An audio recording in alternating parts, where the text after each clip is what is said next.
வணக்கம். இனிப்போட ஆரம்பிக்கலான்னு நினைக்கிறேங்க. இனிப்பு அப்படின்னாலே நமக்கு தோணுறது சந்தோஷம், விழாக்கள், கொண்டாட்டம், இப்படி மகிழ்ச்சியானவை தான்.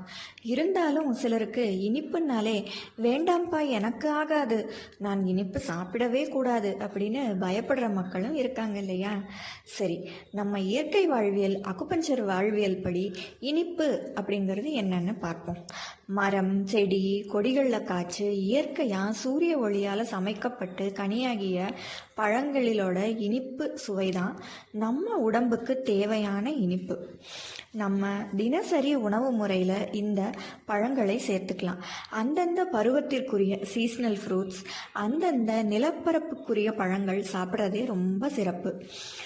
நம்ம கலாச்சாரத்தின்படி இயற்கை பொருட்களிலிருந்து தயாரிக்கப்படுற கருப்பட்டி, பனங்கல்கண்டு, கரும்பு சர்க்கரை போன்றவையை பயன்படுத்தி விழாக்களின் போது நாம் இனிப்பு பலகாரங்கள் செய்து சாப்பிட்டு கொண்டாடலாம். இந்த இனிப்பான பழங்களின் சுவை நம்ம மண்ணீரல் அப்படிங்கிற உறுப்பை பலப்படுத்துது. பழங்களிலிருந்து நம் உடலுக்கு தேவையான பல சத்துக்களும் கிடைக்குது. இதை தவிர்த்து நாம் சாப்பிட்ற ரசாயன இனிப்பு பொருட்களில் அதிகப்படியான சுவை மண்ணீரலை பாதிக்கக்கூடும்.